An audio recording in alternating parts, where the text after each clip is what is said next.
আসসালামু আলাইকুম। আজ দুপুর 1টার সময় আমাদের প্রধান উপদেষ্টা কার্যালয় যমুনাতে আমাদের উপদেষ্টা পরিষদের একটা অনানুষ্ঠানিক বৈঠক ছিল এবং এই বৈঠকে আমার একটা ব্যক্তিগত বিষয়ে আলোচনা করেছে এবং আলোচনা সাপেক্ষে আমি প্রধান উপদেষ্টা বরাবর আমার পদত্যাগপত্র জমা দিয়েছি। আমার যে দুইটি মন্ত্রণালয় ছিল, তথ্য ও সম্প্রচার এবং ডাক, টেলিযোগাযোগ এবং তথ্য প্রযুক্তি, দুইটি মন্ত্রণালয়ের দায়িত্ব থেকে আমি ইস্তফা দিয়েছি। এছাড়াও এই জুলাই শহীদ স্মৃতি ফাউন্ডেশন সহ সরকারের যে সকল কমিটিতে আমি ছিলাম, এই সকল কমিটি থেকে আমি একই সাথে ইস্তফা আমার হচ্ছে। তো মূলত একটি গণ অভ্যুত্থানের প্রেক্ষিতে 8ই আগস্ট আমরা গণ অভ্যুত্থানের প্রতিনিধি হিসেবে প্রথমে 2 জন এবং পরবর্তীতে আরো একজন 3 জন অন্তর্বর্তী সরকারে দায়িত্ব নেই অন্যান্য উপদেষ্টা বৃন্দের সাথে। তখন দেশের জাতীয় নিরাপত্তা এবং গণ অভ্যুত্থানের আকাঙ্ক্ষা বাস্তবায়নের লক্ষ্যে আমাদের সেই সময় দায়িত্ব গ্রহণ করাটা আমাদের কাছে মনে হয়েছিল যৌক্তিক।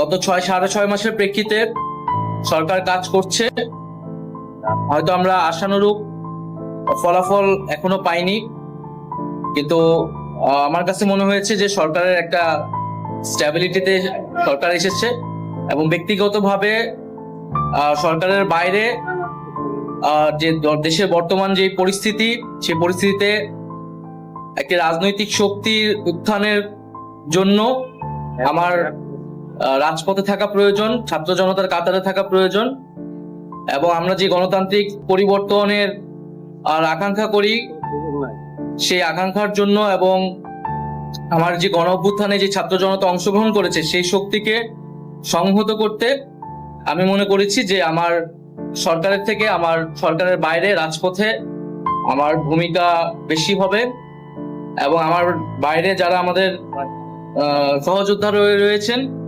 তারাও এটি চান এবং সেই প্রেক্ষিতে আমি মূলত আজকে পদত্যাগপত্রটা জমা দিয়েছি। তো গত 6 মাসে আমি আমার জায়গা থেকে চেষ্টা করেছি কাজ করে যাওয়ার। 2টি মন্ত্রণালয়ের বাইরেও অনেক অতিরিক্ত দায়িত্ব আমাদের পালন করতে হয়েছে। আমরা চেষ্টা করেছি এবং মন্ত্রণালয়গুলোতেও আমরা কিছু কাজ করেছি, সেই কাজের ফলাফল হয়তো সামনে জনগণ পাবে। 6 মাস খুবই কম সময়, তারপরও আমি চেষ্টা করেছি আমার কাজ আর ফলাফল সেটা জনগণ মূল্যায়ন করবে। তো আজকে থেকে মূলত আমি সরকারের কোনো দায়িত্বে নেই, এটি মূলত বলার জন্য আপনাদেরকে আমরা 3টা কোশ্চেন নিব।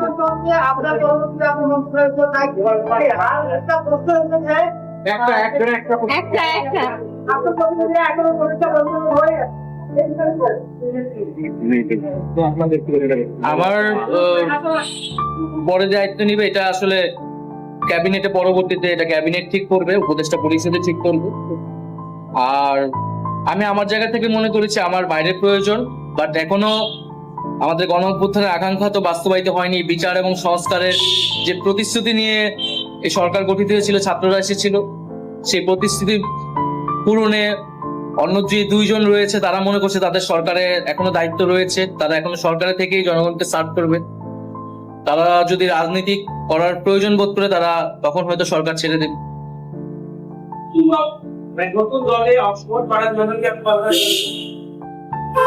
হ্যাঁ, নতুন যে রাজনৈতিক শক্তি এবং দল গঠন হচ্ছে, আমি সেখানে অংশগ্রহণ করতে আমার অভিপ্রায় আছে এবং জনগণের সাথে মিশে আবারও জনগণকে ঐক্যবদ্ধ করা এবং আমাদের যে গণ অভ্যুত্থান এর যে প্রতিশ্রুতি সেটা বাস্তবায়নে মাঠে থেকে কাজ করার লক্ষ্যে আমি সরকার থেকে পদত্যাগ করছি। লাস্ট কোশ্চেন কাজওয়ার,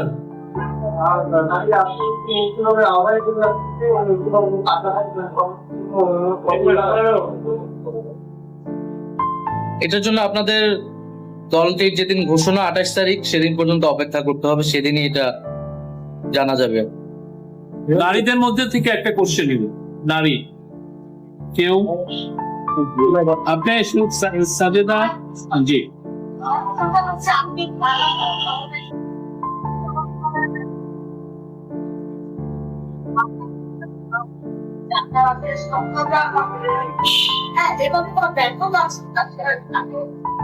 না, আমাদের তো অনেক সীমাবদ্ধতা ছিলই। আমরা সেই সীমাবদ্ধতা গুলো কাটানোর চেষ্টা করেছি সবসময়, এবং এখানে সীমাবদ্ধতা ছিল, আমলাতান্ত্রিক জটিলতা ছিল। আমরা এসে এই ব্যুরোক্রেসিকে যেভাবে পেয়েছি, এখানে পুলিশ যে তার আত্মবিশ্বাসের ঘাটতি হয়েছে আন্দোলনের পরে, এবং একই সাথে এখানে এই জুলাই গণহত্যাকারীদের জুলাইয়ের যারা গণহত্যাকারী তাদেরকে গ্রেফতারের বিষয়টা, বিচারের বিষয়টা, সে বিষয়ে আমাদের আমাদের কিছু সীমাবদ্ধতা থাকা সত্ত্বেও আমরা কাজ করেছি। আমি জনপ্রশাসন কমিটির একটা দায়িত্বে 2 সপ্তাহের মতো ছিলাম।